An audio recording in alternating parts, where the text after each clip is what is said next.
आज ये जो हमारे बीच में जो भी कन्वर्सेशन हमारे बीच में रहेगी वो बिल्कुल रॉ रहेगी। मतलब कुछ ऐसे सवाल जो मैं आपसे करना चाहता हूँ उसमें कुछ नॉर्मल सवाल मैं आपसे नहीं करूंगा कि आपकी जर्नी वगैरह, ऑनेस्टी रॉ क्वेश्चन मैं आपसे करूंगा। किसी आम नागरिक के यहाँ पे कोई पुलिस वाला या कोई पुलिस की पूरी टीम रैंडमली आई और वो बोलते हैं कि आपके नाम पे एक FIR है। पुलिस अचानक से आए, सर आपके पास FIR है, फिल्म नहीं चल रही है, that is not a movie of Bollywood. Police आएगी, किसी ने कंप्लेन की होगी ना, किसी के साथ कोई कृत्य किया होगा ना। व्हाट्सएप आपकी जान का कब जंजाल बन जाएगा आपको खुद नहीं पता चलेगा। FIR से आपको कोई डिप्राइव नहीं कर सकता। You have a right to file your complain and FIR। ये जनता जनार्दन को पता होना चाहिए। बीट अफसर्स होते हैं, हर दिन थाने में SHO साहब उनसे ब्रीफिंग करते हैं, उनसे पूरा रिकॉर्ड तलब किया जाता है। आज आपके पास 10 कंप्लेन आई, 10 की 10 में क्या कार्रवाई हुई। पुलिस ऑफिशियल इन्वेस्टिगेशन ज्वाइन करने के लिए नोटिस देंगे। आपको उसका कंप्लायंस करना चाहिए, आपको जाना चाहिए, आपको अपनी जो भी आपके तथ्य हैं, जो जस्टिफाइड है, जो चीजें एग्जैक्ट हुई हैं, आपको बतानी चाहिए। और भैया आप जब भी ना जा पा रहे ना, तो भैया वहां से सरकारी गाड़ी आपको खुद लेने आ जाएगी। फिर आपको चिंता की बात नहीं है, फिर आपको सरकारी खाना भी मिलेगा, सरकारी आवास भी मिलेगा, सारी मुफ्त आपको फैसिलिटी मिलेगी। घबराना काहे का। आपके अकॉर्डिंग कोई एक ऐसा लॉ है जो है तो एक लॉ लोगों की सुरक्षा के लिए बनाया गया था, लेकिन अब उसका मिसयूज बहुत ज्यादा हो रहा है उसी लॉ का? सर एक नहीं बहुत सारे हैं। अगर आपको एक कोई बहुत बड़ा लॉ इंडिकेट करना हो कि यार इस लॉ को चेंज होना चाहिए, इसका बहुत मिसयूज हो रहा है।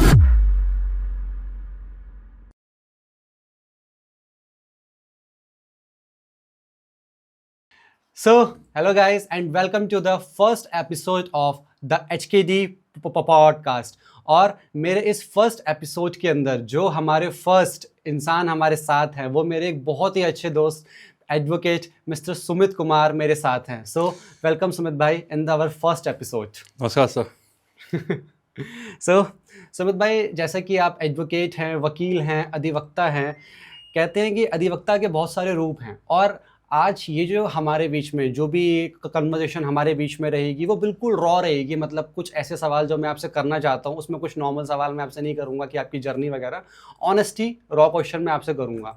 तो इसमें जो मेरा पहला सवाल आपसे रहेगा एक आम नागरिक के लिए, कई बार क्या होता है कि किसी आम नागरिक के यहाँ पे कोई पुलिस वाला या कोई पुलिस की पूरी टीम रैंडमली आई और वो बोलते हैं कि आपके नाम पे एक FIR है। और एक नॉर्मल इंसान के लिए वो सिचुएशन बहुत हैक्टिक हो जाती है, बहुत हाइपर हो जाती है, वो समझ नहीं पाता कि मुझे क्या करना चाहिए क्या नहीं करना चाहिए। अगर किसी आम इंसान के यहाँ पे सडनली कोई भी पुलिस ऑफिसर आता है अकेला या अपनी फुल टीम के साथ में और बोले कि आपके नाम पे FIR है, तो एक आम नागरिक को ऐसे में क्या करना चाहिए? सर सबसे पहले तो जैसे आपने कहा हमारी कन्वर्सेशन रो रहेगी। अगर रो रहेगी तो फिर मुझे सॉरी मुझे कोई एडवोकेट साहब इंगेज करने पड़ जाएंगे। खैर ये जोक्स अपार्ट, आपका सवाल बहुत जायज़ है और ये एक मिथ भी है और एक डर भी है। पुलिस के चाबुक से हर कोई डरता है, जिसकी आवश्यकता कतई नहीं है। जैसे कि आपने सवाल किया, पुलिस अचानक से आए, सर आपके पास FIR है, फिल्म नहीं चल रही है, that is not a movie of Bollywood. Police आएगी, किसी ने कंप्लेन की होगी ना, किसी के साथ कोई कृत्य किया होगा ना, कोई कारनामा आपका पूछ सपूत करके आया होगा ना कहीं आप इंगेज तो रहे होंगे। FIR कैसे हो जाएगी? किसी ने कंप्लेन की होगी, कोई आपको अप्रोच करेगा, पुलिस आपको प्रिलिमिनरी इंक्वायरी के लिए अप्रोच करेगी। पुलिस कभी भी सीधे सामने आपके पास नहीं आ धमकेगी। अगर आपने कोई PT ऑफेंस किया है, सबसे पहले आपको नोटिस सर्व किया जाएगा और आपकी जनता जनार्दन को ये पता भी होना चाहिए कि जिसमें 7 साल से कम तक की सज़ा है उसमें IO साहब, पुलिस ऑफिशियल साहब को सबसे पहले एक नोटिस सर्व करेंगे। 35 BNSS कॉन्स्टिट्यूशन ने दिया है, BNSS ने आपने पावर दी है, आप जाइए कंप्लाइंस कीजिए। पुलिस ऑफिशियल से बिना पूछे डरिए, बिना डरे उनसे पूछिए, सर क्या किया है आपने, मुझे यहाँ क्यों तलब किया है, मेरे खिलाफ क्या कार्रवाई है, क्या कंप्लेन है। पुलिस ऑफिशियल आपको कंप्लेन देंगे, उसके बाद आप अपना सेटिस्फैक्ट्री उसको आंसर देंगे, इन्वेस्टिगेशन ज्वाइन करेंगे। इन्वेस्टिगेशन ज्वाइन करने के बाद जो भी एक प्रोसीडिंग है वो प्रोसीडिंग्स चलेंगी, आप सेटिस्फाई करेंगे। एक बड़ी लंबी जर्नी बाद एक FIR दायर होती है। ओके, तो ये आपका सीधा सा कहना है कि अगर सडनली कोई आया है तो उसमें कुछ ना कुछ तो ट्रे की है उसके अंदर। सर अगर इंस्टेंट भी आया है no issue, You have a right to have an advocate as per section 38 BNSS. Okay. Indian constitution ने भी आपको प्रावधान दिया है कि आप अपनी इच्छा से, राइट टू फ्रीडम, आप अपने मनपसंद वकील साहब के साथ अपनी राय मशवरा कर सकते हैं। पुलिस ऑफिशियल आ गए तो बहुत अच्छी बात है, साथ चाय पीजिए पिलाइए, जब तक आप अपने वकील साहब को तलब कीजिए, वकील साहब की प्रेजेंस में आप वो इंटेरोगेशन ज्वाइन कीजिए। आपने कोई मर्डर थोड़ा ही कर दिया है, आप एक सस्पेक्ट ही तो हो सकते हैं जिसके दरमियान इन्वेस्टिगेशन के दरमियान आपके पास कोई आ गया है, तो घबराने की आवश्यकता क्या है? अगर आपने कुछ किया ही नहीं है तो आपके वकील साहब आपको निकाल लेंगे उस समस्या से। Oh that's great. और मेरा जो दूसरा सवाल था वो भी एक्चुअली इसी बेस के ऊपर था, जैसे कि आपने बोला कि अपने वकील साहब से राय मशवरा कीजिए, मतलब उनसे लीगल एडवाइस लीजिए। जी तो जैसे कि मैं एक आम नागरिक हूँ, एक जी हिंदुस्तानी हूँ, जी और जितने भी लोग हमें देख रहे हैं जो एक आम नागरिक और एक हिंदुस्तानी हैं, एज अ एडवोकेट कोई एक ऐसी इंपॉर्टेंट लीगल एडवाइस जो आप उन्हें देना चाहते हैं, और ये एक लीगल एडवाइस सबको पता होनी ही चाहिए। सर, लॉ इतना ब्रॉड है कि आप एक एडवाइस के अंडर उसको किसी भी तरीके से कंक्लूड कर ही नहीं सकते। मैं सिर्फ यही कहना चाहूँगा कि हर व्यक्ति को अवेयर रहना चाहिए अपने राइट्स के लिए, फंडामेंटल राइट्स के लिए, उनकी ड्यूटीज़ के लिए। उनको ये पता हो क्या करना है, उससे बेहतर है उनको ये पता हो कि उनको क्या नहीं करना है। अगर उन्होंने वो कर दिया जो नहीं करना है, फिर क्या क्या होता है वो हमारी जनता जनार्दन खुद जानती है। तो व्हाट टू डू उससे अच्छा है व्हाट नॉट टू डू। अगर आप उसको सोच के हर एक्शन करेंगे तो आप बेहतर रहेंगे। ओके। तो आप मतलब सीधी सी बात है कि क्या नहीं करना है, ऐसे बेहतर है कि हमें ये पता होना चाहिए कि क्या हमें एग्जैक्टली नहीं करना है। Sir, as per our Indian society, सबसे पहले हम आदर्शात्मक बात करते हैं। अपने माँ बाप की सेवा कीजिए, उनकी कह मानिए, उनका जो ज्ञान सागर है वो सबसे बेहतर है। जो आपका प्यार प्रेम आशीर्वाद है माँ बाप के चरणों में है, 2 दिन के प्यार के चक्कर में ना आइए, जो सबसे कॉमन इंडिया में है। जो ये आपका 2 दिन की इश्कबाजी या आशिकी प्यार आपको बहुत एक गहरे दलदल में डाल सकती है। आप सर, जैसे एक बच्चा होता है उसका नरिशमेंट होता है, उसके टीचर्स, उसके पेरेंट्स, फैमिली, रिलेटिव्स उसको ध्यान से उसका डेवलपमेंट करते हैं। कुछ ऐसे ट्रैप पे ना चाहते हुए वो बच्चा इस तरीके से चला जाता है कि ना चाहते हुए भी वो इस कानून वाले ट्रैक पे आ जाता है। वो गलती शायद जानबूझ के नहीं की जाती है, अनजाने में वो बहुत सारी ऐसी गलतियां कर बैठते हैं। प्यार मोहब्बत की तलाश में बहुत सी ऐसी गलतियां हैं जिनका कोई रिवर्स गियर नहीं है, शायद उनकी ज़िंदगी ही खराब हो जाती है। Secondly, technology. टेक्नोलॉजी हमारी हेल्प के लिए हर बंदा जानता है, लेकिन उसको कैसे यूज़ किया जाए वही आपका बोन व बेन है। उसी के यूज़ के हिसाब से आपका फ्यूचर सेट होगा। साइबर फ्रॉड, फोटोज़ को आप मौज कर देते हैं। व्हाट्सएप चैट सबसे कॉमन, हर चीज़ आप व्हाट्सएप पे करना चाह देते हैं, हर चीज़ आप व्हाट्सएप के थ्रू आप टेक्स्ट कर देना चाहते हैं। व्हाट्सएप आपकी जान का कब जंजाल बन जाएगा आपको खुद नहीं पता चलेगा। आपका सिर्फ एक लड़की को 30 सेकंड ऐसे घूर देना, स्टेयरिंग, आपको सलाखों के पीछे ले जा सकता है। आपकी सिर्फ एक फवती एक कमेंट, आपकी जो अंदर की ऊर्जा है, वो गलत जो ऊर्जा का ट्रैक है ना, वो आपके भविष्य पे, आपके परिवार पे दाग लगवा सकता है।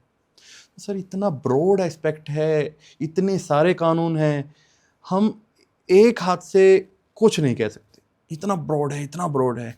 तो सबसे बेहतर इस पर यही कहना रहेगा कि आपको यही पता होना चाहिए सर, व्हाट टू डू और व्हाट नॉट टू डू। तो सुमित भाई, जैसा कि अभी आपने बोला कि बहुत सारे कानून ऑलरेडी एग्जिस्ट करते हैं, Exactly. और इन सबको, और जितने भी एडवोकेट्स मेरे ख्याल से इस टाइम इंडिया के अंदर हैं और जो आने वाले एडवोकेट्स होंगे, उनको एक ऑर्गेनाइजेशन मेंटेन करती है, that is AIBE, all India bar council. But recently जितना मैंने रिसर्च किया और पता लगाया कि AIBE ने अपना लेवल पिछले मतलब कुछ सालों में बहुत हाई कर दिया है, जिसे कहते हैं बहुत ज़्यादा नरिश कर दिया है, हाई कर दिया है। तो ये कितना सही है आने वाले नए एडवोकेट्स के लिए? बिल्कुल, क्योंकि बिल्कुल। रिसेंट टाइम में मैंने कुछ वीडियोस देखी, जब मैं कुछ रिसर्च कर रहा था पूरा, मैंने पढ़ा कि इतना टफ कर दिया है कि नए एडवोकेट्स बहुत इरिटेट होने लगे इन सब चीज़ों से। All right. मैं आपको थोड़ा सा इसमें करेक्ट करना चाहूँगा सर। एडवोकेट्स को गवर्न करती है जो बॉडी है, that is BCI, bar council of India. Okay. और वो एक एग्ज़ाम कंडक्ट करती है which is known as AIBE, all India bar examination. Okay. जो उस एग्ज़ाम को पास करेगा ही is eligible to be an advocate. अब आपका कहना है ये सही है कि कुछ ये एग्जाम्स टफ कर दिए गए हैं सर? कुछ नहीं, मतलब मैं सॉरी टू इंटरप्ट यू, जितना मैंने देखा और जितना मैंने पढ़ा कि जितने भी अब जो नए एडवोकेट्स आए हैं उनका कहना है कि आज से 3 साल पहले जो एग्ज़ाम का लेवल था that is okay normal, but अब इतना हायर कर दिया है कि एग्ज़ाम को क्लियर करना ही बहुत मुश्किल होता जा रहा है। सर ये वक्त की मांग भी थी। जिस तरीके से हम लोग देख रहे हैं, जो नया युवा पीढ़ी है धड़ल्ले से बिना सोचे समझे या किसी भी तरीके से कहिए एक भीड़ तंत्र इस नोबल प्रोफेशन में आ रहा है। जिस तरीके के क्राइम हैं, जिस टाइप से क्रिमिनल्स अपने आप को ट्रांसफॉर्म कर रहे हैं, जिस तरह से हमारे कानून हैं, उसी हिसाब से आदमी को न्याय दिलाने के लिए कैपेबिलिटी चाहिए। और हम क्या देख रहे हैं कि एक हुजूम उमड़ रहा है एडवोकेसी को एडॉप्ट करने के लिए। अभी रिसेंटली चेयरमैन साहब हैं हमारे मनन मिश्रा जी, बार काउंसिल ऑफ इंडिया, अभी उन्होंने एक स्टेटमेंट दी कि आशंका ये है कि 35 से 40% लोग असली वकील ही नहीं है।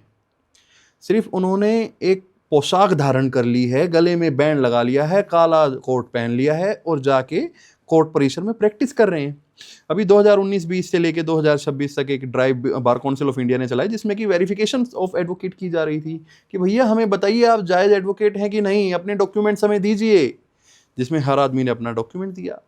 अनुमन as per the statement of Shri Manan Mishra ji, उनका कहना है कि 35 से 40% वकीलों ने तो अपने डॉक्यूमेंट्स ही नहीं दिए वेरिफिकेशन के लिए, इस डर से, इस भय से कि शायद हमारा काला सच ना आ जाए। और ऐसा अक्सर देखा गया है, अक्सर कई इंक्वायरीज में कई बार देखा गया है कि कई वकील बड़े लंबे समय से वकील साहब अपनी प्रैक्टिस कर रहे हैं जिनके पास एक ऑथेंटिक डिग्री ही नहीं है। आप जब कोर्ट परिसर के अंदर एंट्री करते हैं, दरवाजे से लेके कोर्ट के दरवाजे तक आपको सैकड़ों वकील साहब दिखते हैं।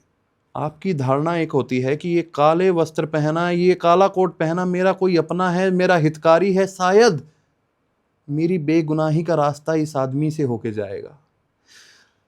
आपका विश्वास उसकी ड्रेस कोड पर है सर, मस्तिष्क में क्या है, नो वन नोस।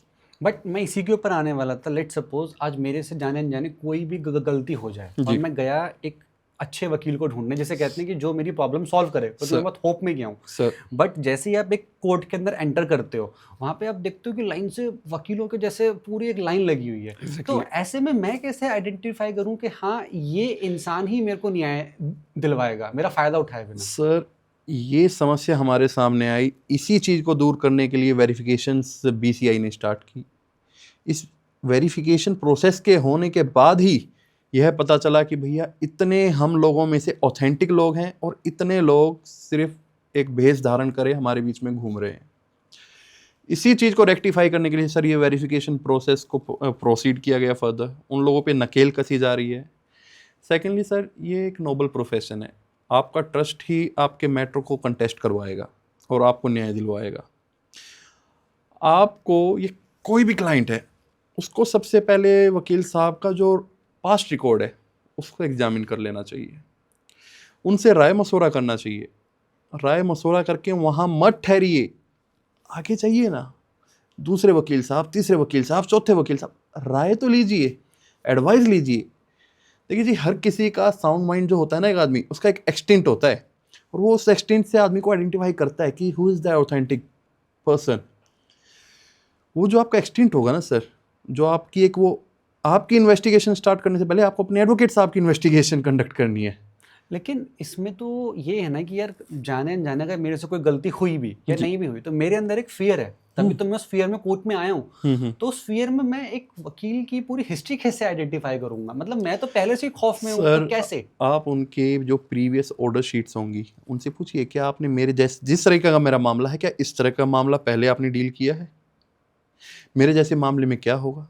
मेरे मामले में आप क्या करेंगे? क्या आपकी राय होगी? आप 2-3 वकील साहब से डील कीजिए, आपका एक्सटेंट खुद आइडेंटिफाई करेगा सर। अगर मैं ज़बरदस्ती आपके साथ करूं, सर आप आइए ना, मैं करता हूं, मैं आपका मैटर डील करूंगा, क्या आप मुझ पर रिलाई करेंगे? जब तक आपका कॉन्फिडेंस, आपका एक्सटेंट नहीं होगा सर। उस वक्त तक कुछ नहीं हो पाएगा उसमें। ओके, लेकिन अब जो हम बात कर रहे हैं, जैसे अभी आपने मुझे बताया कि भारत के अंदर ऑलरेडी बहुत सारे कानून एग्जिस्ट करते हैं जी। और शायद कुछ एडवोकेट्स को भी ना पता हो कि टोटल कितने कानून भारत के अंदर अभी एग्जिस्ट भी कर रहे हैं। तो क्या ऐसे अनजाने में, मैं एक नॉर्मल नागरिक हूँ, मैं रोज़ अपने घर से निकलता हूँ, अपने ऑफिस जाता हूँ, अपना काम करता हूँ, वापस घर पे आ जाता हूँ, पर कई बार मैंने देखा है कि बहुत सारे लोगों को आइडिया भी नहीं होता कि जाने अनजाने में उनसे कोई ऑफेंस भी हो गया है, कोई गलती भी हो गई है। तो क्या आपकी नज़र में कोई एक ऐसा ऑफेंस है जो ज़्यादातर आम नागरिक जाने अनजाने कर देते हैं और जिनका खामियाजा उन्हें एक बहुत लंबे समय के बाद जाके भुगतना पड़ता है? आपको कुछ ऐसा आइडिया हो या कोई इसके ऊपर आप बिल्कुल कोई बिल्कुल बात सर, करना चाहें? बिल्कुल। All right. जैसे कि आपने कहा, घर के दरवाजे से बाहर निकलते तो वहीं से सर जर्नी स्टार्ट करते हैं ना। जैसे ही आपने किक लगाई, अनुमान पब्लिक हेलमेट नहीं लगाना चाहती। जैसे ही घर से बाहर निकले, आप जो रोड ट्रांसपोर्टेशन के हमारे रूल रेगुलेशन है, पहले तो उसकी धज्जियां उड़ाते हैं, अपनी जान के साथ साथ दूसरों की जान को खतरा डालते हैं। अब किसी ने अगर आपको रोक लिया, किसी की नज़रों में आ गए, दूसरा ऑफेंस आप वहाँ करने की स्टार्ट करते हैं। वही कि मैं आने वाला था कि जब हम निकले तो 200-400 दे के हम भी माइंड सेट हो गया हम लोगों की, चलो यार छूट ही जाएंगे। क्या आपसे कोई मांग करता है? नहीं। आप ऑफर करते हैं, और आपके ऑफर करने पे भी क्या कोई उस आपके गिफ्ट को एक्सेप्ट करता है? ये भी सोचने वाला सवाल है। और आपने जो ऑफर किया, क्या वो किसी और की गलती से किया? अपनी गलती को आप ढकना चाहते हैं, पर्दा डालना चाहते हैं, अपनी समस्या, अपनी लापरवाही को आप ढकना चाहते हो, अपनी फेवर का, अपने इंटरेस्ट का काम करवाना चाह रहे हो। उसकी एवज में जो आप गिफ्ट ब्राइब दे रहे हैं, सेकंड ऑफेंस आपने यहाँ कर दिया। जैसे तैसे लड़ झगड़ के रास्ते में एक्सीडेंट होते हुए आदमी से मार पिटाई कुटाई करते, गाली गलौज करते, ऑफेंस करते करते करते करते कोई ऑफिस के गेट तक पहुंच गया। वहाँ जैसे ही आदमी ने गेट खोला, सामने सेक्रेटरी साहब, बाकी कलीग्स, अब वहाँ पे आपने जो है अपना एम्प्लॉय हैरेसमेंट, वहाँ पे आपने डिग्निटी ऑफ वीमेन, एक आदमी का जो कैरेक्टर है ना, वो कैरेक्टर को आइडेंटिफाई करते हुए आदमी जो अपनी डिकोडिफाई करता है, अपने रिफ्लेक्स, जो उनके रिफ्लेक्स व्हाट वी से रिफ्लेक्स एक्शंस, उनसे जो अपनी चीज़ों को जस्टिफाई इंटरप्रिटेशन करता हुआ शाम तक रात को जाता है, वो बहुत सारे ऑफेंसेस करता है। लेकिन वो ऑफेंस जब बन जाता है जब वो कानून की नज़र में आ जाता है, या कोई कंप्लेनेंट उसको रेज करता है, रिपोर्ट कर देता है, और उसके बाद फिर वो व्यक्ति घबराता है। तो सबसे अच्छा है कि जब आपके साथ कुछ हो रहा हो, if you are a victim, कभी चुप नहीं रहिए, रेज योर वॉइस। आपकी चुप्पी ही आपकी समाज को सुधारेगी। आपकी जो चुप्पी टूटेगी, वही उसी से आपके समाज का निर्माण होगा, और एक अच्छे समाज का, सभ्य समाज का निर्माण होगा जब ये एक डेवलप्ड, एक हमारा एक अच्छा हेल्दी इन्वायरमेंट बनेगा सोसाइटी का। लेकिन सुमित भाई, आपने बोला रेज योर वॉइस, आवाज़ को उठाइए। अब एग्जैक्टली मेरे साथ कोई ऑफेंस हो गया, फॉर एग्जांपल अभिषेक के साथ कोई ऑफेंस हो गया, एग्जैक्टली अब अभिषेक ने क्या करा कि अपनी वॉइस को रेज कर दिया, लेकिन मैं एग्जैक्टली जिसके खिलाफ वॉइस रेज कर रहा हूँ वो इंस्पेक्टर, वो एसएचओ या वॉट एवर एसीपी जो भी है इंसान मेरे साथ में, वो है तो उस पूरे सिस्टम का ही हिस्सा, सिस्टम का ही पार्ट, तो सिस्टम तो उसी की हेल्प करेगा। और हमने ऐसा कितनी बार देखा है कि एक इंसान ने वॉइस रेज कर दी, फिर उसी के ऊपर मिसलीडिंग एक्शंस होने लग गए, उसी को परेशान करना शुरू कर दिया। तो कैसे कि मैं अपनी वॉइस को रेज करूंगा यार? If you know about your legal rights, then it's constitution okay. Kind of. Constitution, penals, BNSS इतना ब्रॉड है ना सर, पूरे के पूरे जो एग्जॉस्ट है, हर चीज़ को कमांड करता है, पूरे प्रोसीजर को कमांड करता है। एग्जांपल देता हूँ मैं आपको। आपके साथ मार पिटाई हो गई, अब आपको रेज वॉइस करनी है, you want to raise your voice, क्या करेंगे आप? बीइंग अ लेमैन आप एक कंप्लेन अपनी लिखेंगे, आप थाने में एंट्री करेंगे, डीओ साहब को जाके अपनी समस्या बताएंगे। अब डीओ साहब वहाँ बैठे हैं, अरे क्या आता है, क्या बात है, क्या दिक्कत हुई भाई, है अभिषेक, क्या ले रहा है? अब अभिषेक जी अपना, सर मेरे साथ ये मार पिटाई हुई, मेरा पड़ोसी बहुत गाली गलौज करता है, मारता है, पीटता है, और मे बी शायद आपके बराबर वाले थाने में वो हो सकता है सर सब इंस्पेक्टर हो, मुझे डर लग रहा है। इन दैट कंडीशन शायद डीओ साहब हो सकता है इन्फ्लुएंस हो जाए। होता नहीं है अनुमान, कोई आदमी अपनी नौकरी खराब नहीं करना चाहता, हर चीज according to as per law चल रही है, कोई नहीं करना चाहता। बट मान लीजिए इन एक्सेप्शनल केस उन्होंने उस चीज को अवॉइड किया, अब आपको पता होना चाहिए इससे नेक्स्ट स्टेप क्या लें। इसमें मैं एक चीज़ ऐड ऑन करना चाहूँगा, सॉरी टू इंटरप्ट यू। हमेशा मैंने कहीं पे सुना था कि अगर कोई आप किसी थाने में गए और आपके साथ में कोई भी मिस हैपनिंग हो, कुछ मिसबिहेवियर हो, तो तुरंत बाहर आओ, 112 पे कॉल करो एग्जैक्टली और अपनी कॉल कर दो। लेकिन एग्जैक्टली 112 पे कॉल करने पे जो आएगा वो तो खुद भी इंस्पेक्टर ही हैं, वो खुद भी तो पुलिस वाले ही हैं, वो सपोर्ट तो एट द लास्ट एग्जैक्टली उन्हीं का करेंगे ना। एग्जैक्टली बिल्कुल बिल्कुल बिल्कुल सही कह रहे हैं आप। मैं उस बात पे आता हूँ, पहले इससे जो हमारा पहले टॉपिक चला, मैं एक बार उसको कंक्लूड कर लेता हूँ। अब आप वहाँ पे जो एसएचओ साहब हैं, आपको पता होना चाहिए मैं एसएचओ साहब से इंटरेक्ट करूँ, एसएचओ साहब को जाके कंप्लेन दीजिए, एसएचओ साहब कंप्लेन लेंगे।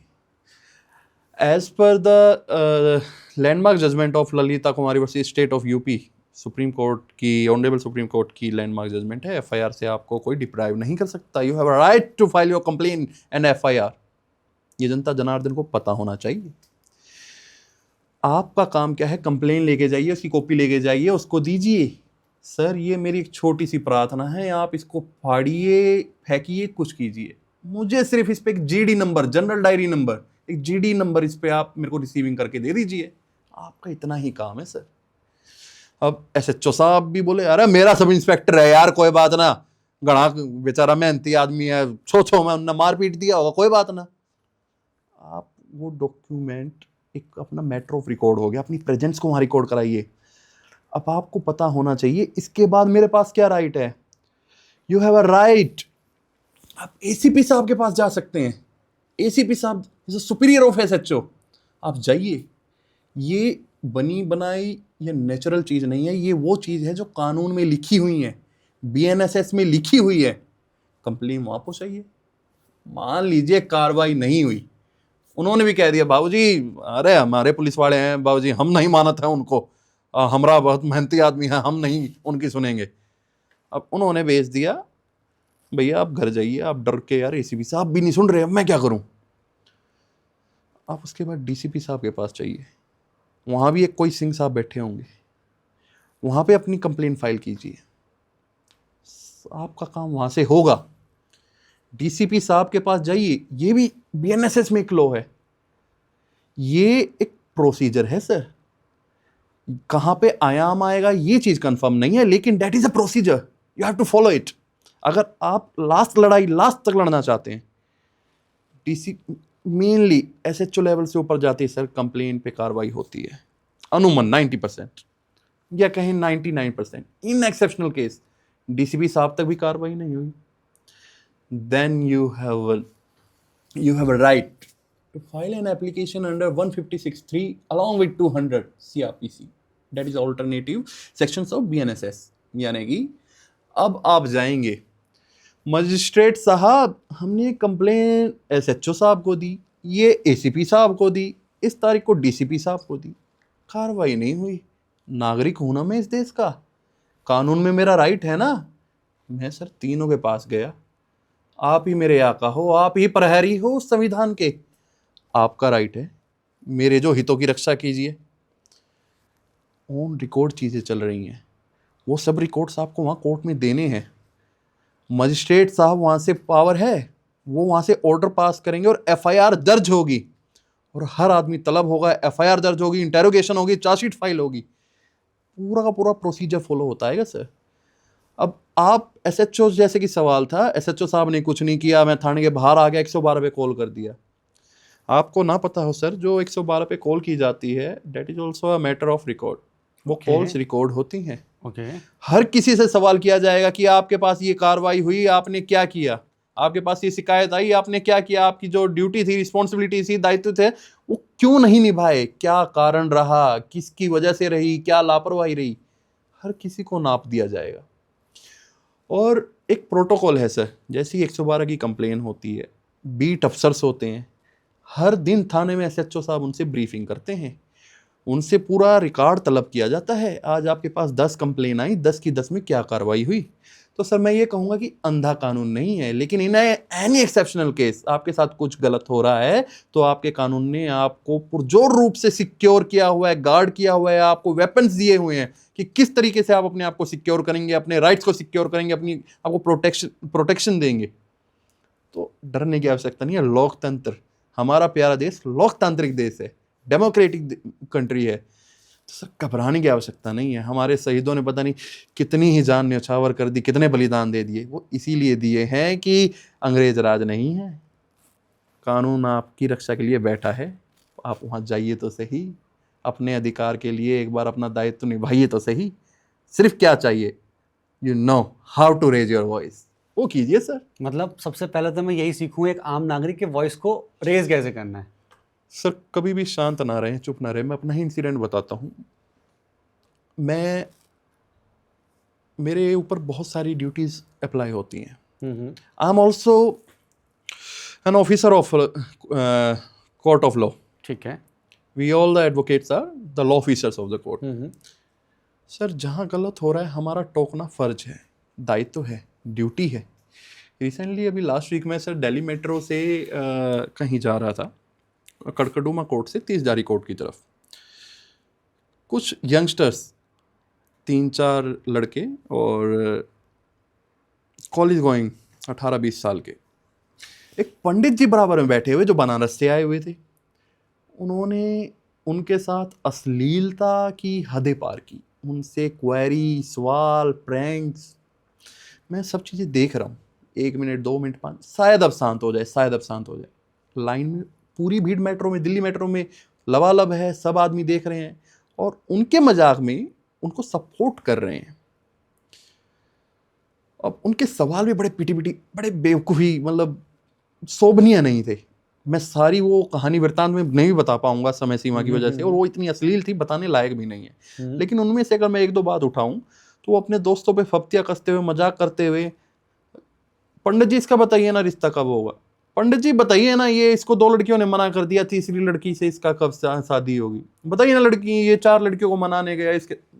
उन्होंने वल्गैरिटी की एक हदें पार करते करते करते, ऋग्वेद में क्या होगा, बारिश का क्या होगा। अब मुझसे नहीं रहा गया भैया, अगर मैं अपनी आवाज दबा लूं, अपने मन की आवाज दबा लूं, तो मैं जनता जनार्दन की आवाज क्या खाक उठाऊंगा जब मैं अपने अधिकारों को नहीं कर सकता। मैं खड़ा हो गया, मैंने उस लड़के से इंटरेक्ट किया, भाई क्या वेद हो तू बता। अब उसका फर्स्ट एक्सटेंट वही था, हरियाणवी। शायद वो घबरा गया लड़का। उसके 4 वो मस्टंडे यार दोस्त, उन्होंने मूड बना लिया कि साथ मेरे कहीं ना कहीं कुछ करेंगे कार्रवाई।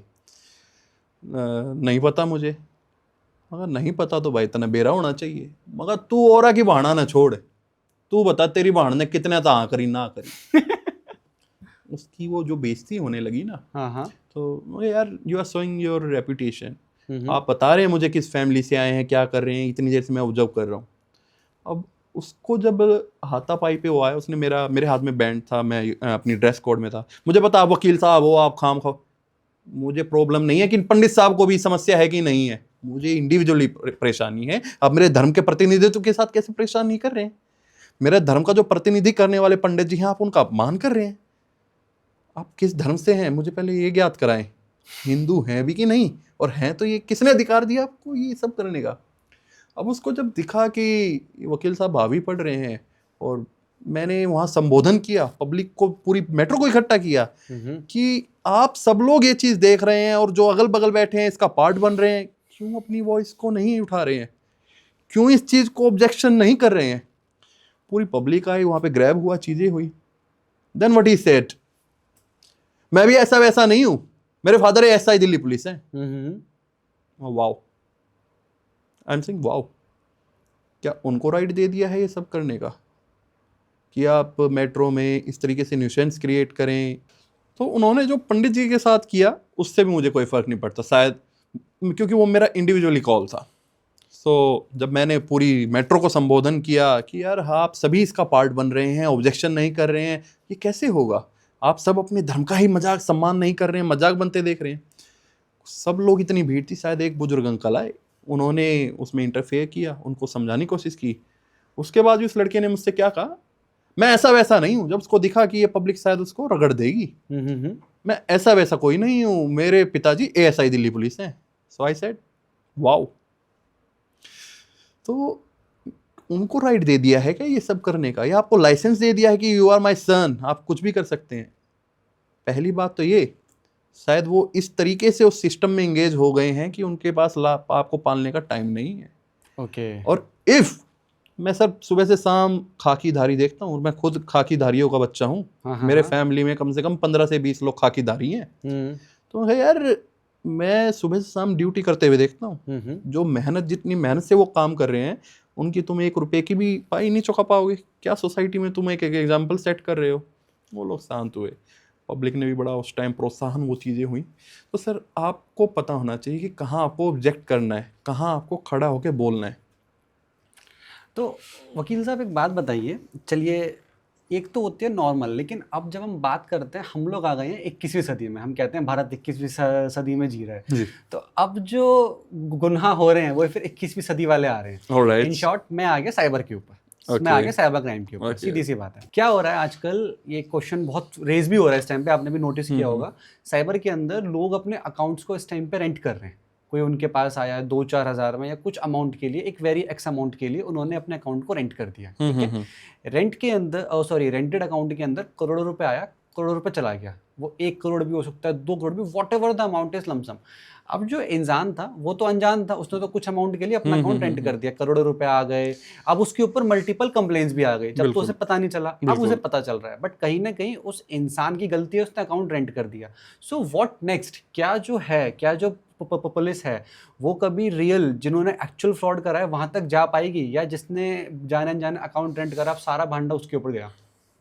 सर सबसे पहले तो साइबर फ्रॉड बहुत कॉमन हो गया है, और मर्डर से, शायद मर्डर जैसे मैटर हैं, जो भी क्रिमिनल बाकी क्राइम्स हैं, उनसे ज़्यादा ही साइबर फ्रॉड्स आजकल बहुत हो रहे हैं। और सर साइबर फ्रॉड्स की भी इतनी ब्रॉड ब्रांच हो गई है कि आप बता नहीं सकते किस किस तरीके से ये फ्रॉड्स हो रहे हैं। बहुत सारे इनके फेसेस हो गए हैं। अब सर हमारी 135 करोड़ की जनसंख्या को लेके चलना आसान काम नहीं है। अगर आप एक छोटा सा भी कानून बनाते हैं, वो हर पहली आदमी से लेके आखिरी लाइन में कतार में लगे आदमी तक भी बताएंगे, तो शायद आपके डेकेड्स निकल जाएंगे, और शायद आप जब भी पूरा कवर नहीं कर पाएंगे। और इतनी बड़ी आबादी में सर एक बहुत बड़ा तबका हमारा डेली वेजेस वर्कर है, और इलिटरेट बहुत एक हमारी पॉपुलेशन है, जिनको कानून, मैंने अक्सर ऐसे लोग देखे हैं जिनको हमारे देश की सरकार, राष्ट्रपति, प्रधानमंत्री, मुख्यमंत्री के नाम तक नहीं पता, मुख्यमंत्री होता कौन है ये तक नहीं पता, खाकीधारी शैतान नजर आता है। अब उन लोगों से सर, उनके लिए जरूरी क्या है? 2 वक्त का खाना। उन बेचारों को पता नहीं हम क्या कर रहे हैं। उनको छोटा सा कोई लालच देके उनके फर्जी दस्तखत या हस्ताक्षर या अंगूठे ले लिए जाते हैं, उनको बहला फुसला कर। हमारा जो गरीब तबका है, लेबर वर्कर है ना सर, बहुत भोला भाला है, बहुत प्यारे लोग हैं हमारे भारत देश के, आपस में एक दूसरे पे विश्वास करते हैं। अनजान शहर में जाइए, अनजान राज्य में जाइए, रात बसेरा करने के लिए अपने छत दे देते हैं। ऐसा ही हमारा, ऐसा हमारा महान देश है। 2 वो रोटी के लिए वो उनकी हर शर्तों को मानने के लिए तैयार हो जाते हैं। वहीं सर उनका फायदा उठा लिया जाता है। कुछ कॉन्स्पिरेटर्स किसी तरीके से चीज़ों को मैनिपुलेट करके उनके अकाउंट्स ले लेते हैं। सर उनकी गलती सिर्फ ये थी कि उनको उस चीज़ का ज्ञान नहीं था। एग्जैक्टली। अब जब कोई फ्रॉड होगा, कहीं भी कोई क्वेरी होगी सर, वो लोग ट्रेस होंगे, ट्रैक होंगे, ऑन रिकॉर्ड उनका डॉक्यूमेंटेशन है, ऑन रिकॉर्ड उनकी प्रेजेंटेशन है। लेकिन प्रॉब्लम कहाँ आती है? जब इन्वेस्टिगेटिंग एजेंसीज उनको इन्वेस्टिगेट करती है, वो कैसे क्लैरिफाई करे कि द पर्सन इज लाइंग? वो कैसे इस चीज़ को क्लैरिफाई करें कि ये आदमी सच बोल रहा है, झूठ बोल रहा है? वो चीज़ नहीं कर सकता, उसका काम भी नहीं है। वो इन्वेस्टिगेट कर सकता है। एक बार के लिए सर वो आदमी रगड़ा जाएगा, इन्वेस्टिगेशन का पार्ट होगा, लेकिन ऐसा नहीं कह सकते कि जो मेन कॉन्स्पिरेटर्स हैं वो एस्केप हो जाएंगे। एक टाइम आएगा, एक वर्क फ्रेम होगा, इन्वेस्टिगेशन होगी, सब कुछ सर टेक्नोलॉजी है। IP एड्रेस ट्रेस किए जाते हैं, डिवाइसेस ट्रेस किए जाते हैं। एट लास्ट जाके सर जो लास्ट कॉन्स्पिरेटर है वहाँ तक कानून के हाथ अवश्य पहुँचते हैं, वो आदमी भी पकड़ में आता है।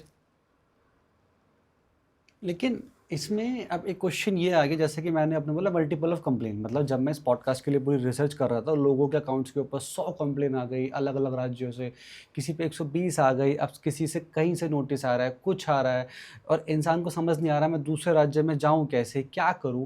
तो एट द लास्ट क्या मतलब, अब इनका क्या, उन लोगों के सर लिए क्या है, देखिए, मतलब सिंपल सी बात मैं आपसे कर रहा हूँ, हम्म, जिसने जाने अनजाने अकाउंटेंट कर दिया, आपसे सिंपल सा सवाल, अब उसके लिए क्या रेमेडी बची? सर आपने गुनाह कर दिया है। आपने जो आपकी अपनी प्राइवेसी, अपने डॉक्यूमेंट्स है, उनको किसी भी तरीके से आप उसका डायरेक्टली इनडायरेक्टली पार्ट बन गए हैं। ये आपकी गलती है कि आप अवेयर नहीं थे। आपने किसी से भी इंक्वायर करके अपने आप को जस्टिफाई करके जब अपना एक्शन लेना चाहिए था। अब सर आपने कोई गलती की है, कोई लाभ उठाया है, तो उसका सफरर तो बनना ही पड़ेगा। ये कोई एक्सेप्शनल नहीं है कि सर बाहर से आया मैं कैसे जाऊं। क्या आपने उस टाइम सोचा, उस टाइम किसी से पूछा, उस टाइम क्या आपने एक ऑथेंटिक चैनल से अपने आप को क्लैरिफाई किया? नहीं। अब बात आती है सर, गलती हो गई, कर दिया, जो होना था सो हो गया, कल की बात है, अब क्या करूं? सर आपको नोटिस दिया जाएगा। पुलिस ऑफिशियल इन्वेस्टिगेशन ज्वाइन करने के लिए आपको इन्वेस्टिगेशन ज्वाइन करने के लिए नोटिस देंगे। आपको उसका कंप्लायंस करना चाहिए, आपको जाना चाहिए, आपको अपनी जो भी आपके तथ्य हैं, जो जस्टिफाइड हैं, जो चीज़ें एग्जैक्ट हुई हैं, आपको बतानी चाहिए। अब समस्या यह है कि भैया मैं जा भी नहीं सकता, नो इशू। आपको किसी भी तरीके से इन्वेस्टिगेशन एजेंसी को अपना कोऑपरेशन देना है, आपके पास जो भी अपने एविडेंस है वो देने हैं। आईओ साहब के नंबर्स होते हैं नोटिस पे, उनसे बात कीजिए, एडवोकेट हायर कीजिए। आप जहाँ रह रहे हैं वहाँ से लोकल एडवोकेट कीजिए। दूसरे राज्य से अगर आया तो वहाँ से अपने एडवोकेट्स को आप हायर कीजिए। वहाँ से एडवोकेट जो आपका पॉइंट होगा, आपको चैनल देगा, आपको एक मीडियम देगा, वो अपनी आपकी चीज़ों को सॉर्ट आउट करेगा। वो भी नहीं हो रही है। एट लास्ट सर आप अपनी जो लोकल है, अपनी रिप्रेजेंटेशंस, अपनी रिटर्न रिप्रेजेंटेशंस दीजिए और बाय पोस्ट वहाँ तक पहुँचवाइए। किसी तरीके से मैटर ऑफ रिकॉर्ड बने कि आप कोऑपरेट तो कर रहे हैं, कोई आपकी जेन्युइन प्रॉब्लम है, इस वजह से आप वहाँ आ नहीं पा रहे, जा नहीं पा रहे। और भैया आप जब भी ना जा पा रहे ना, तो भैया वहाँ से सरकारी गाड़ी आपको खुद लेने आ जाएगी, फिर आपको चिंता की बात नहीं है। फिर आपको सरकारी खाना भी मिलेगा, सरकारी आवास भी मिलेगा, सारी मुफ्त आपको फैसिलिटी मिलेगी, तो घबराना काहे का। और सर जब भी रास्ते बिल्कुल बंद हो जाए, कभी भी नकारात्मक ना होइए, कभी नकारात्मक नहीं होना। आप सिंपली सर अपने लोकल एडवोकेट को एक बार कंसल्ट कीजिए, आपके लिए कोई ना कोई रेमेडी जरूर कोई आपको कंसल्ट करेगा, जो आपके बेस्ट इंटरेस्ट की चीज़ होगी, कोई ना कोई चीज़ आपके लिए डिकोड करेगा। मैंने अक्सर देखा सर, मेरे पास मैटर्स जो इस टाइप के आते हैं जिसमें लोगों की गलती नहीं होती है। अमूमन 70%, 60% कई बार ऐसे मैटर देखने को मिलते हैं जिसमें लोगों की गलती नहीं होती है, लेकिन इसका पार्ट बन गए हैं। बड़े नेगेटिव हो जाते हैं, डिप्रेशन में चले जाते हैं, अक्सर सुसाइड तक अटेम्प्ट कर लेते हैं। अच्छा। इवन दो मेरे कुछ क्लाइंट्स हैं सर, जेल के अंदर रहते रहते they tried to attempt suicide. नहीं करना चाहिए, अपनी फाइट आप लड़िए ना। रिसेंटली मेरे पास एक मर्डर केस आया, उसमें एक लड़की ने सुसाइड कर लिया।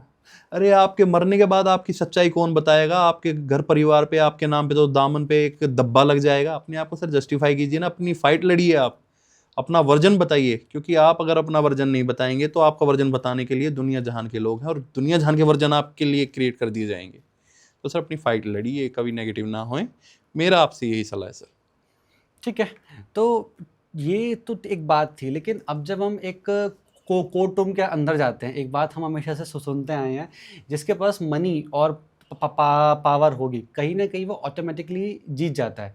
तो मेरा आपसे सवाल है वकील साहब, क्या आज भी जब हम लोग इतने एडवांस वर्जन में आ गए हैं, क्या आज भी ऐसा हो रहा है कि मनी को कोर्ट रूम को इन्फ्लुएंस कर रही है? अगर ऐसा हो रहा है तो एज अ एडवोकेट और एज अ जज जो वहां बैठे हैं, उनको सब मालूम होते हुए भी व्हाई दे इन्फ्लुएंस? क्या है, पहला तो यही है कि क्या मनी इन्फ्लुएंस कर रहा है कोर्ट रूम्स को? सर शायद पूरे देश को कर रहा है। अभी हम बात करें कोर्ट रूम, जहाँ पे हर कोई न्याय लेने के लिए आया है। शायद एक इंसान जिसके पास इतने ज़्यादा रिसोर्सेज नहीं है, वो बहुत गरीब है, बट वो न्याय मांगने आया है। एक कहते हैं ना, कानून अंधा होता है उसके पास, कि मेरी गलती नहीं है मुझे बताओ, बट सामने वाला इंसान जिसकी गलती है वो बहुत स्ट्रांग है, उसने पूरा इन्फ्लुएंस कर दिया अपने पैसे से। तो सर जिसके पास जो रिसोर्सेज होता है ना, वो अपने डिफेंस में हर रिसोर्स को यूज कर लेना चाहता है, whatsoever the resource they have, approach, money, जो कुछ होगा हर आदमी अपना साम दाम दंड भेद लगाता है। अब बात यहाँ आती है कि उस रिसोर्सेज को, जो एसेट्स को वो इन्वेस्ट कर रहा है, जो यूज कर रहा है, क्या उस एसेट्स को से कोई चीज इन्फ्लुएंस हो पा रही है? जिस काम के लिए वो चीज़ों को अपनी चीज़ों को प्रायोरिटी पे दे रहा है, क्या उसका वो काम पूरा साधा जा रहा है? नहीं होता सर, नहीं होता। वो चीज़ों को शायद कुछ डिले कर सकता है, कुछ चीज़ों को मैनिपुलेट करने की कोशिश कर सकता है, लेकिन भारतीय कानून व्यवस्था में सर ये असंभव सा है कि कोई आदमी अगर इस दायरे में आ गया है और वो उन चीज़ों से स्केप हो जाए। असंभव सा है, क्योंकि सर न्यायमूर्ति वहाँ बैठी हुई है, जज साहब बैठे हुए हैं, अमला जमला सारा बैठा हुआ है, हर चीज़ कागज़ों पे हो रही है सर। हर आदमी को कानून का पता है। अगर यहाँ कोई 19-20 हो गई तो शायद इससे ऊपर अपीलेट कोर्ट में कोई जा सकता है, अपील में जा सकता है। यही तो खूबसूरती है सर कि लोअर कोर्ट में अगर कोई सुनवाई नहीं हो रही तो आदमी उच्च न्यायालय तक जाता है। एक सड़क पे बैठा भिखारी, फुटपाथ पे बैठा गरीब आदमी, एक राजस्थान के दूर गांव में बैठी मेरी बुजुर्ग अनपढ़ महिला, सुप्रीम कोर्ट की सर्वोच्च न्यायालय की सीढ़ी तक उसकी पैरों की पहुंच है, उसकी ड्योढ़ी तक वो माथा लगा के आती है। यही तो खूबसूरती है सर कि एक आम आदमी, नीचे से उठा हुआ आदमी सर्वोच्च न्यायालय, लोअर कोर्ट से लेके सर्वोच्च न्यायालय तक जा रहा है, उसकी बात सुनी जा रही है, लैंडमार्क जजमेंट्स पास हो रहे हैं। सर हर जगह न्यायपालिका की, मैं स्पेसिफिक न्यायपालिका की बात करूंगा सर, न्यायपालिका में हर जगह प्रहरी बैठे हुए हैं, संविधान के रक्षक बैठे हुए हैं। हर दिन जो ऑर्डर पास होते हैं सर उसको रिव्यू किया जाता है। रिसेंटली बॉम्बे हाई कोर्ट में एक लैंडमार्क कुछ मैटर हुआ जिसमें लगातार 6 महीने के अंदर 400 से 500 बेल दी गई। 498 के मैटर्स में क्वेश्चंस की गई, और उस मैटर में सर जब सारे के सारे जजमेंट्स को पढ़ा गया, रिव्यू किया गया, सब की जो लिखने की शैली थी, पैटर्न था, फॉर्मेट था, बिल्कुल सेम था। उसको ऑब्जेक्शन किया गया। तो सर अंधा कानून नहीं है, हर चीज़ पे हर किसी की नज़र है। कानून में इस तरीके की व्यवस्था बनाई गई है कि कोई भी किसी चीज़ को किसी तरीके से पेनिट्रेट नहीं कर सकता। कोशिश ज़रूर कर सकता है, इन्फ्लुएंस ज़रूर कर सकता है, चीज़ों को थोड़ा डिले ज़रूर कर सकता है, लेकिन स्केप नहीं हो सकता। स्केप होता तो सर क्या सलमान खान साहब, उनके पास कुछ कमी है? संजय दत्त साहब इतनी बड़ी पर्सनैलिटी, क्या कोई कमी है? क्या वो भी श्री कृष्ण जन्मभूमि में अपना माथा रख के नहीं आए?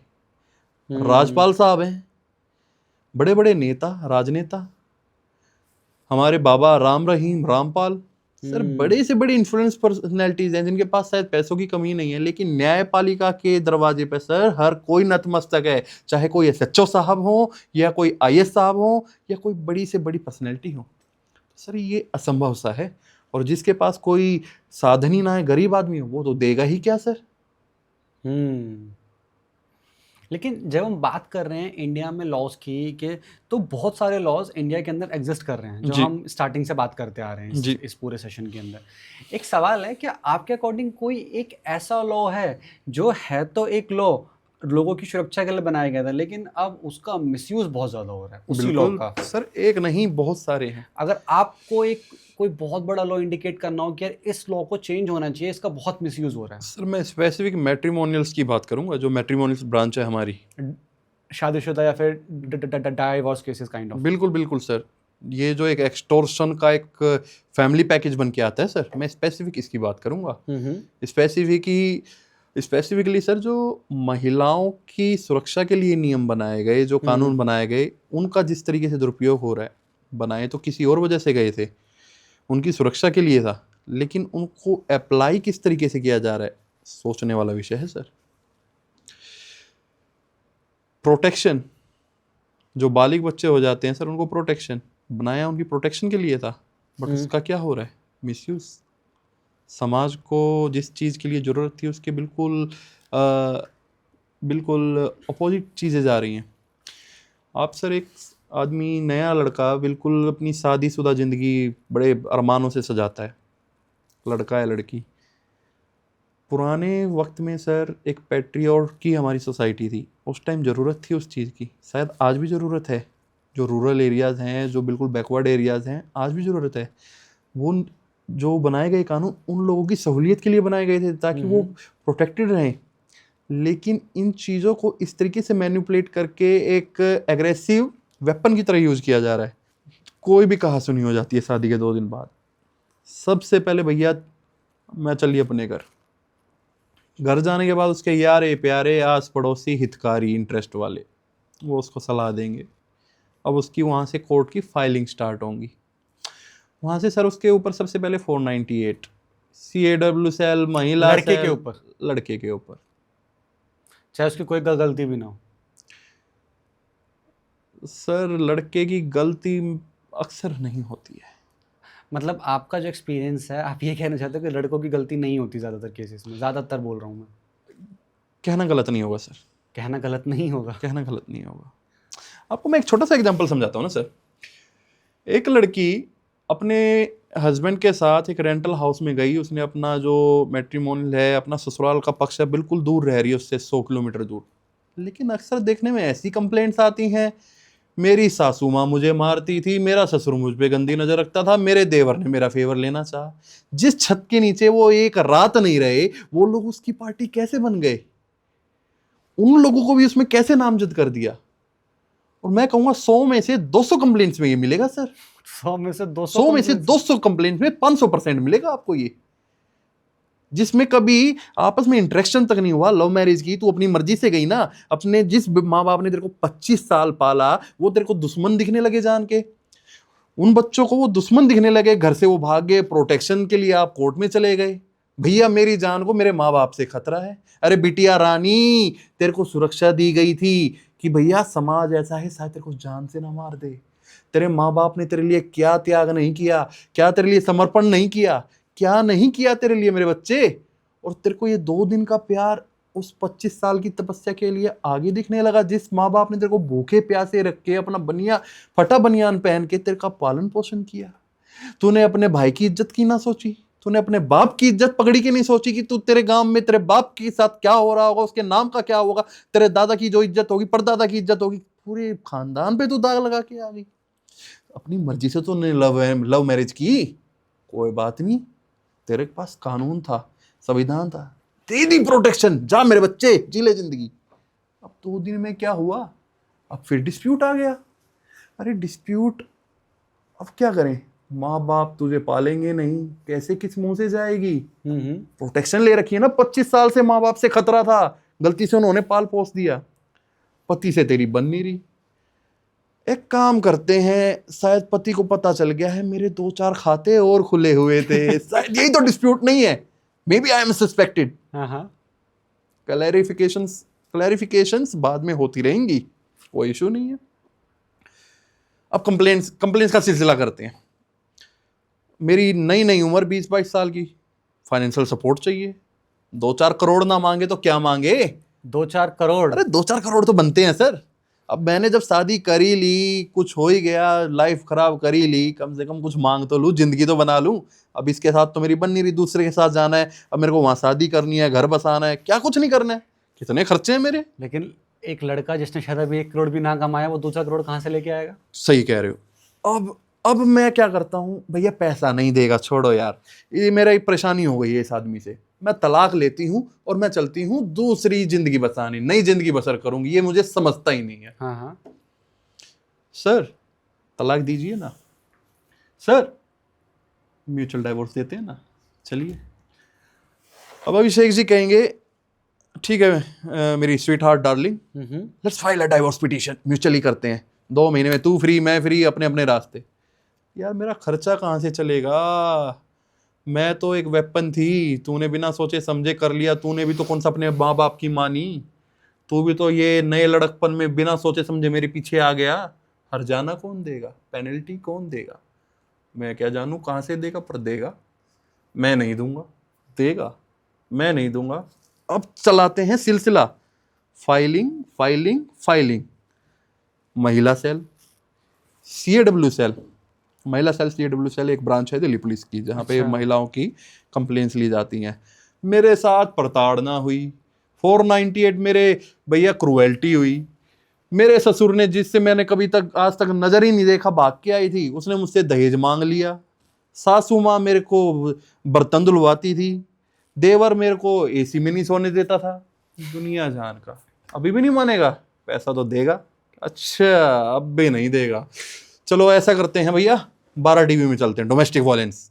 मेरा पति सुबह आता था, सुबह आके मेरे को भूखे पेट सुलाता था, मेरे को बेल्ट से मारता था, रात को मैं घर आती थी भूखे पेट सुलाता था, मेरे पंखा चलता था, पंखा बंद करता था, बोलता था मैं अपने बाप से डाउरी का पैसा लेके आ, नहीं तो इसका बिल कौन भरेगा, और मेरे को बुरी तरह मारता था, डेली शराब पी के आता था, गाली गलौज करता था, मेरे को ये बोलता था, ये बोलता था, वो बोलता था, ढमका फलाना ढिमका ढिमका ढिमका ढिमका।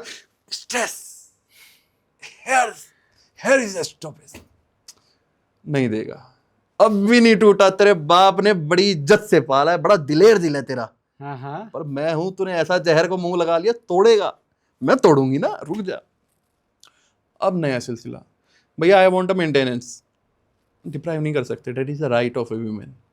अगर आपने शादी कर ली है भैया, आपको मेंटेन करना पड़ेगा, जो आपकी अपना स्टेटस है वो स्टेटस आपको सेम उनको कायम करके देना पड़ेगा। इसमें एक चीज़ ऐड ऑन कर रहा हूँ, सॉरी टू इंटरप्ट यू। एक तो है कि आदमी को चाहिए था डाइवर्स अलग होना था, तो मेंटेनेंस देना है, लेकिन यहाँ पे लड़की को खुद डाइवर्स चाहिए, तो किस बात का मेंटेनेंस? आप दीजिए ना डाइवोर्स, लेकिन साथ में पैसा भी तो दीजिए। आप वो तो मना कर रहे हैं देने के लिए। गेम तो वही है ना जो इंडिया में आज के टाइम गेम चल रहा, वही समझा रहा हूं मैं आपको। लड़के को डाइवर्स नहीं चाहिए, लड़की को चाहिए। लड़की को चाहिए, लेकिन साथ में पैसा चाहिए, वो लड़का नहीं दे रहा। लड़का पैसा दे देगा तो म्यूचुअली हो ही जाएगा। ओके। अब लड़का कह रहा भैया मैं कहां से तेरी इतनी मांगे पूरी करूं, तेरा तो कैरेक्टर अपने आप ही खराब था यार, तू सस्पेक्टेड थी, और अब मैं तेरी मांगे कहां से पूरी करूं, कहां से इतना तेरे को मैनेज करूं, मेरी औकात 2 रुपए की, तू मांगती मुझसे 10 रुपया, कहां से दूं। अब वही चीज समझा रहा हूं कि ये किस तरीके से एक्सटॉर्शनिस्ट लॉ अप्लाई हो रहा है, किस तरीके से इसको एक्सटोर्ट किया जा रहा है। मेंटेनेंस आ गया, कोर्ट ने मेंटेनेंस बांध दिया, इंटरिम एड इंटरिम, लंबी लड़ाई चलती रही। अब एरियर्स बंद गए सर, 2 4 5 10 लाख एरियर्स हो गए। उसकी रिकवरी के लिए क्या है, अब अथॉरिटी है। अब भैया आप एग्जीक्यूशन फाइल करेंगे, आपने पेमेंट की तो well and good, otherwise Shri Krishna जन्मभूमि आपको तिहाड़ जेल के दर्शन करके आने पड़ेंगे सर। और एक बार आप अंदर गए तो फिर आप, वहाँ की एक अलग ही जिंदगी है सर, वो नरक है। वो नरक है। वो नरक है। जो एक रात वहाँ पे माथा रख के आ गया, उसके लिए वो नरक है। आदमी रो रो के जगजोर के घुटनों पे बैठ जाता है, जज साहब वहाँ मत भेजिए, 2 रात काट के आया हूँ, बहुत बुरा हाल है जनाब, जीते जी मैं इसका पैसा ही दे दूंगा जो चाहिए। आपने लाइव देखा है अपनी आंखों से? मैंने अपनी लाइव देखा है, मैंने बहुत से क्लाइंट से उनका इंटरेक्शन के दरमियान चीज़ें देखी हैं, मैंने अपनी आंखों से पता नहीं सर क्या क्या देखा है। अगर वो आपकी आंखों से देखना पड़ जाए तो बीइंग अ लेमैन शायद बहुत सारे लोग रो पड़ेंगे। पत्थर दिल होके हम हैं, जज साहब है, पुलिस ऑफिशियल, पत्थर दिल होके बैठते हैं साहब। हमने 70 साल की, 80 साल की बुढ़िया माँ जिसके आगे पीछे कोई नहीं है, उसके इकलौते बेटे को इन केसों में जेलों में जाते हुए देखा है। और बाहर निकलने के लिए जो मिन्नतें होती हैं, जो वो लड़का अंदर जाता है उससे मिलने के लिए भी जो सुबह से शाम तक वो लाइन लगाते हैं तिहाड़ में, उनसे मिलने के लिए जो जदोजहद होती है, बहुत बुरा शोषण है सर। लेकिन जब आपको ये सच्चाई पता है तो कहीं ना कहीं बैठे हुए उस जज को भी तो सच्चाई पता है ना सर सही सबको क्या पता है, लेकिन कानून, अच्छा, कानून मेंटेनेंस राइट है उसका, कैसे Misuse डिप्राइव of कर, law. मेंटेनेंस राइट है ना वाइफ का, आप कैसे डिप्राइव कर देंगे, क्या उसका करेंगे आप, वाइफ है, देना ही पड़ेगा, यू कांट डिनाई सर, देना ही पड़ेगा मेंटेनेंस, उसका राइट है, ये फंडामेंटल राइट है सर, उसका लीगल राइट है ये। तो लड़को सोच समझ के शादी करो, सोच यही समझ के बोल। शादी कीजिए।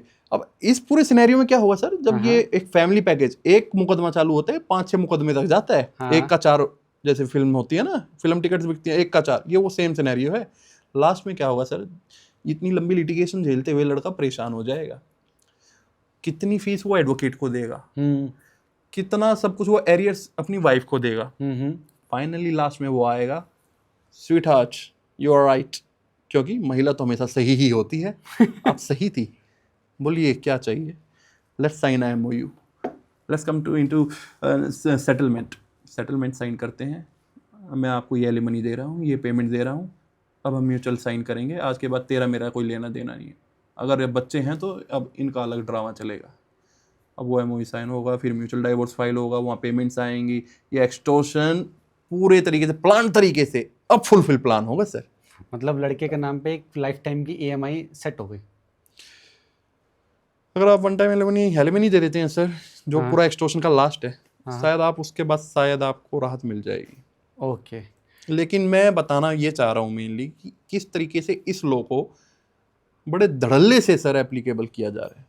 तो सुमित भाई, जैसे आप हाई कोर्ट के अंदर आप वर्किंग हैं, तो हाई कोर्ट के अंदर रहते हुए आप अभी तक लाखों लोगों से मिले, लाखों आपने कहानियां सुनी, किस्से सुने। बिल्कुल। तो इन सब कहानियों किस्सों में और सारी केसेस की फाइलों में एक ह्यूमन बिहेवियर जो आपने जाना कि यार ह्यूमन बिहेवियर की ये चीज़ बहुत नेगेटिव है यार। अच्छा सुमित भाई, लेट्स सपोज जैसे आप हाई कोर्ट के अंदर वर्किंग है एक बहुत लंबे टाइम से, आपके पास लाखों लोग आए अपनी फाइल्स लेके, आपको भी पता होता है फाइल पढ़ते हुए कि ये इंसान यहाँ पे गलत है बट कुछ और स्टोरी यहाँ पे नरेट कर रहा है। तो इतनी लाखों सारी फाइलें सुनने के बाद, कहानियाँ सुनने के बाद, आपके अकॉर्डिंग ह्यूमन बिहेवियर की नेगेटिव साइड क्या है कि अगर मेरे पास पैसा है तो मैं कितना नेगेटिव जाके एक इंसान को बर्बाद कर सकता हूँ? सर इस क्वेश्चन का जवाब देना उतना ही मुश्किल है जितना रिश्तों को आज के वक्त में निभाना। आप इस चीज़ को एलिब्रेट ही नहीं कर सकते सर। मुकदमे जब आते हैं ना, मैं स्टेट की बात नहीं करूँगा, क्रिमिनल की नहीं करूँगा, लेकिन 70% जो मुकदमे आते हैं ईगो सेटिस्फेक्शन के लिए आते हैं। एग्जैक्टली यही मेरा वर्ड था, ईगो सेटिस्फेक्शन के लिए। और वो ईगो टूटता कब है ना, जब वो दरवाजे पे बैठे बैठे सुबह से शाम तक अपने नंबर का इंतजार कर रहे होते हैं कि हमारा मुकदमा अब सुना जाएगा। सुबह से शाम तक प्रतीक्षा, खाली पेट, सुबह आना जाना, वो जो हैरेसमेंट है वहाँ वो ईगो। असल में लड़ाई सर किसी की होती ही नहीं है, अपने ईगो को सेटिस्फाई करने के लिए वो सेटिस्फैक्ट्री लड़ाई होती है। और जब वो लास्टली एक दूसरे को टूटते हुए देखते हैं ना सर, वहाँ से वो मैटर्स विड्रॉल होते देखते हैं। हमने कभी उन मैटर्स को लास्ट जजमेंट तक नहीं देखा जाते हुए। तो आदमी को थोड़ा समझना चाहिए। देखिए सर, मैं वही कहूँगा, 25 साल पाले हुए माँ बाप दुश्मन हो जाते हैं, भाई भाई का दुश्मन प्रॉपर्टीज़ में हो जाता है, सगी बहनों को भाइयों पे मुकदमे करते भी खूब देखा है। तो सर कोई सीमाएं नहीं है, आपको ठंडे दिमाग से सोचना चाहिए। क्योंकि अगर आप घर की दहलीज से कोर्ट की तरफ पहला कदम अगर आपने बढ़ा दिया, वापस कदम लेना बहुत भारी पड़ जाता है सर, बहुत परेशानी आती है। हमारा जो मूलभूत ग्रामीण सामाजिक ढांचा है ना सर, वो इन सब चीज़ों को अलाउ नहीं करता, और ये उनकी मर्यादाओं को भी तय करता है सर। हमें अपनी मर्यादाओं को थोड़ा सा सोच समझ के तय करके ही आगे प्रोसीड करना चाहिए, क्योंकि यहाँ पे आया हुआ कदम पीछे लेने में परेशानी बहुत करता है। तो आपको ठंडे दिमाग से सोच समझ के ही आगे चलना चाहिए, क्योंकि इनके सर कॉन्सिक्वेंसेस बहुत डेप्थ में तक जाते हैं। कोई एक अगर आप शेयर करना चाहो, एक बस कोई एक डेप्थ, कि जैसे मैं हूँ, मैंने अपनी ईगो में किसी के ऊपर केस कर दिया, लेकिन अब एक जो मेरे को समझ आना चाहिए कि फ्यूचर में ये भी हो सकता है मेरे साथ में, कोई एक मैं सर अपना रिसेंटली बताता हूँ। एक बिटिया रानी थी, बिटिया रानी ने अपने पिताजी पे एक सिविल सूट डाल दिया प्रॉपर्टी पार्टीशन के लिए। बेटी ने अपने पापा पे? पिताजी पे।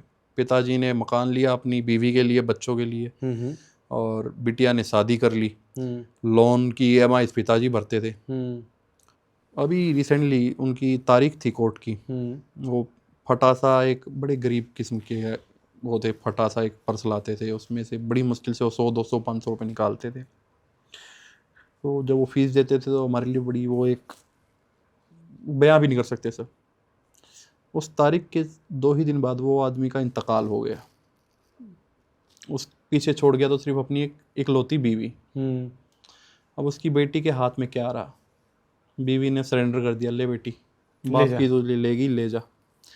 बेटी घुटनों पे बैठ के जो रोई है और जो उसने वो कागज़ फाड़े हैं, शायद वो बेटी अगर खुशी से अपने पिताजी का हाल पूछ लेती, शायद वो समस्या ना होती जो उनको हार्ट अटैक ले बैठा। बिटिया का ये टेंशन, जो परेशानी, वो हार्ट अटैक ले बैठा। तो जो आदमी सर एक बार बिछड़ जाता है, चला जाता है ना, उसको पाना बड़ा मुश्किल होता है। वो असल ज़िंदगी में हो या कानूनी लड़ाई में हो या किसी भी वर्चस्व पे हो सर। अच्छे अच्छे घनिष्ठ मित्रों को हमने देखा है सर, जो एक साथ जुड़े होते हैं और जो उनके बीच में मनमुटाव आता है, वो बिछड़ जाते हैं ना, वो सिर्फ गैप बनाते हैं। आपकी लड़ाई होती है, आप अगर अपने मियाँ बीवी में, रिश्तेदार, भाई बहन, किसी से आपका मतभेद है, मुंह मत बनाइए, मुंह मत फुलाइए, अप्रोच कीजिए। वक्त बढ़ता जाएगा, आप मुद्दे भूल जाएंगे किस वजह से हमारा अलग सेपरेशन हुआ था। लेकिन सर आपको की जो फुलफिलमेंट होगी, ज़रूरत होगी, उस वक्त वो ही आदमी आपकी समस्या में खड़ा होगा। आज के वक्त की बड़ी एक समस्या है कि हर आदमी डिप्रेशन से गुजर रहा है, हर आदमी के पास अकेलापन है, हर आदमी की, जिस आदमी की अनपढ़ माँ है, जिसको एक गिनती नहीं आती, मोबाइल चलाना नहीं आता, वो आदमी अपनी बीवी का, अपनी माँ का हैप्पी बर्थडे का स्टेटस व्हाट्सएप पे लगा रहा है सिर्फ अपने कलीग को दिखाने के लिए कि I am caring for my mother. साल भर का बच्चा नहीं हुआ, उसको क्या आता है, आप उसको दिखाना चाह रहे हो, अपनी कलीग को दिखाना चाह रहे हो कि मैं इतना खर्चा कर रहा हूँ, इस पे इतना एक्सपेंस लगा रहा हूँ, ये सब मैं केयरिंग कर रहा हूँ। नज़र लगती है सर। अपनी प्राइवेसी लाइफ को प्राइवेट ही रहने दीजिए। दिखावे की ज़िंदगी ठीक है सर, अच्छा है, दिखावे के लिए कुछ चीज़ें दिखावे के लिए होनी चाहिए, लेकिन जिस चीज़ के लिए दिखावा कर रहे हो कम से कम उसके लिए तो अपना प्यार जताइए। तो सर आपको थोड़ा सा सोच समझ के चलना चाहिए इन सब चीज़ों में। तो सुमित भाई, अब आज का आखिरी सवाल, और ये थोड़ा सा आपसे रिलेटेड रहेगा कि एट द लास्ट, आज से 5 साल 10 साल वट एवर द टाइम, जब आप अपना करियर एंड पे होंगे, करियर ख़त्म कर रहे होंगे एज एन एडवोकेट, तो आप क्या चाहते हो? आपको किस तरीके से याद रखा जाए? कि जब कोई बाद में बोले कि एक एडवोकेट साहब थे सुमित साहब, तो किस तरीके से आपको याद रखा जाए? अभिषेक जी, मैंने जब ये करियर स्टार्ट किया, मैं थोड़ी सी अपनी पृष्ठभूमि आपको बताता हूँ पीछे की। दिल्ली के KVS सेक्टर 8 रोहिणी से मेरी पढ़ाई हुई। मैं नेशनल बॉक्सिंग प्लेयर रहा। वहाँ से मेरा एक ढांचा बनना आरंभ हुआ। बचपने से आदमी का एक विचार बनता है, वो प्रशासन देखता है, व्यवस्थाएं देखता है, चीज़ों को मैंने बड़े ही नज़दीक से ऑब्जर्व किया। धीरे धीरे मेरे टीचर्स ने, मेरे मेंटोर्स ने मेरी उस कला को पहचाना, और स्कूल टाइम से ये बड़ा फिक्स हो गया कि मैं एडवोकेसी ही करूँगा, क्योंकि यहाँ पे ज़रूरत है मेरी। फादर का कोई प्रेशर? जैसे क्योंकि जितना मैं जानता हूँ आपके फादर भी दिल्ली पुलिस के अंदर वर्किंग है। बिल्कुल बिल्कुल, मेरे परिवार में से कम 18 लोग दिल्ली पुलिस में, मेरे नाना जी, मेरे पिताजी, चाचा जी, कम से कम 18 मेरे family members are serving in Delhi police. Sir मैं तो बचपन से ही इस कानून व्यवस्था में आ गया था, क्योंकि जब पुलिस वाला एक नौकरी करता है ना, वो अकेला काम नहीं करता, उसका परिवार उसके साथ 24 घंटे काम कर रहा होता है। वो सुबह 4 बजे बाद में जागता है, उसकी घरवाली 2 बजे पहले खाना तैयार करके रखती है। वो पोस्टमार्टम करा के रैलियों में ड्यूटी दे के बाद में घर में आता है। उसके बच्चे उसके तनाव को पहले ही पढ़ लेते हैं, पिताजी समस्या में है और मैं अभी इनके साथ क्या टाइम स्पेंड करूं। तो एक फैमिली जो होती है ना सर, बचपन से नौकरी पुलिस वाला कर रहा होता है, लेकिन उसकी नौकरी को निभाओ उसकी फैमिली भी साथ में रही होती है। ओके। पुलिस की लाइफ को सर बड़ी पर्सनल, बड़े नज़दीक से मैंने देखा हुआ है, बहुत नज़दीक से ऑब्जर्व किया है। पुलिस को कई एक धारणा बहुत गलत बना दी गई है। इतना सब कुछ गलत नहीं है सर जितना बना दिया गया है, एक जो नैरेटिव तैयार कर दिया गया है। तो सर बचपन से ही मैं उन कानून व्यवस्थाओं में, उन टर्मोलॉजी को, उनको सुनते, उनको समझते हुए बड़ा हुआ हूँ। उन चीज़ों के बीच पला बड़ा, चीज़ें अपने आप एडॉप्ट होती गई, अपने आप एक ट्रैक मेंटेन होता गया। वहाँ से सर मैंने जिस तरीके से प्रशासन को फॉलो किया, उनकी जो गतिविधि है, जो उनकी कार्यशैली है, उनको ऑब्जर्व किया, जो कॉमन मैन है उनके दर्द को समझा, उसके हिसाब से सर मैंने ये प्रोफेशन चूज़ किया और मेरी फैमिली ने भरपूर मेरा सपोर्ट किया, भरपूर बियॉन्ड द बाउंड्रीज जाके सपोर्ट किया सर मेरी फैमिली ने। सर हमारा जो भारतवर्ष की एक पॉपुलेशन है, उसमें एक बहुत बड़ी पॉपुलेशन है जो डिप्राइव है। डिप्राइव मतलब? जिनको अपने कानून व्यवस्था का नहीं पता, कोई ज्ञान नहीं है, नॉलेज नहीं है, अवेयरनेस नहीं है। ओके। और उनके लिए एक थाना ही उनकी भगवान है, सब कुछ है उनके। मतलब जिसको कानून का ही नहीं पता, जिसको व्यवस्था का नहीं पता, उसके लिए सर वो एक रास्ता ही अलग हो जाता है। उनको नहीं पता हमें किससे क्या चीज़ कहनी है। सर मैं उनका माध्यम बनने के लिए, उनकी आवाज़ बनने के लिए ही मैंने ये प्रोफेशन चूज़ किया है। माफ़ कीजिएगा साहब, मैं वकील हूँ। मैं उनका वकील नहीं जिनकी जेबें भरी हुई हैं, अटैचियाँ भरी हुई हैं, जिनके ओहदे बड़े हैं। मैं वकील उस आदमी का हूँ जो अपनी लड़ाई लड़ लेना चाहता है। फ़र्क नहीं पड़ता उसकी जेब में आना है कि नहीं, दिल में प्यार होना चाहिए। और आई एम ब्लेस्ड, मेरे आज तक जितने क्लाइंट्स हैं सर, मेरे जिनसे जो रिलेशनशिप्स हैं, क्लाइंट्स आते क्लाइंट की तरह है। प्यार प्रेम ऐसा हो जाता है सर कि परिवार का सदस्य बन के रह जाते हैं। और मैं सर अपने इंटर्न्स खुद चूज करता हूँ, अपने जूनियर्स खुद चूज करता हूँ। जिसमें थोड़ी भी ललक होती है ना, उनको सर ऐसा ट्रेन किया जाता है, क्योंकि सर उनको हमारे नाम से आगे जाना जाएगा। हाँ, करेक्ट। अगर हम उनके किसी काम आ पाए तो शायद वो 50 लोगों के दिलों में हमारी वो लो जोत जल जाएगी। वो 50 लोग ही मेरी नाम की मसाल बना देंगे साहब। तो मैं उनके लिए काम करता हूँ, मैं माध्यम बनना चाहता हूँ, मैं सारथी हूँ। ये मेरी एक गुण है सर। वे स्कूल टाइम से मैं अपने आप को डिकोड करता था कि मैं एक सारथी हूँ, मैं माध्यम बनूंगा हर आदमी का। उसी चीज़ को फॉलो अप करते हुए सर मैं इस प्रोफेशन में आगे बढ़ता जा रहा हूँ। मैं बस यही चाहता हूँ सर कि मेरे परिवार, मेरे जो दादाजी, परदादाजी, मेरे मेंटोर्स, टीचर्स, मेरी पहचान उनके नाम से हो। ये जो बच्चा है वहाँ से, उन लोगों की सीख से वहाँ से निकला था, और उनकी जो चीज़ों को फॉलो करते हुए उनके एथिक्स को ये आगे कैरी फॉरवर्ड कर रहा है। और वही चीज़, सेम चीज़ मैं ट्रेडिशन अपने बच्चों में आगे, अपने जूनियर्स में, अपने इंटर्न्स में कैरी कर रहा हूँ सर। तो मैं चाहता हूँ सर जो भी जेन्युइन है उसकी जेन्युइन हेल्प की जाए, कोई भी आदमी डिप्राइव ना रहे अपने राइट से। न्याय होना ही चाहिए। महंगी फीस की एवज में अगर वो कोई आदमी डिप्राइव है तो मैं उसका साधन बनना चाहता हूँ। इसी चीज़ की वजह से सर मैं लोगों से जुड़ा हुआ हूँ। तो इसी के साथ thank you so much Sumit भाई Yeah. और हमारे फर्स्ट एपिसोड के लिए बहुत मज़ा आया आपसे बात बहुत बहुत करके। कांग्रेचुलेशंस आपको भी। Thank you so much.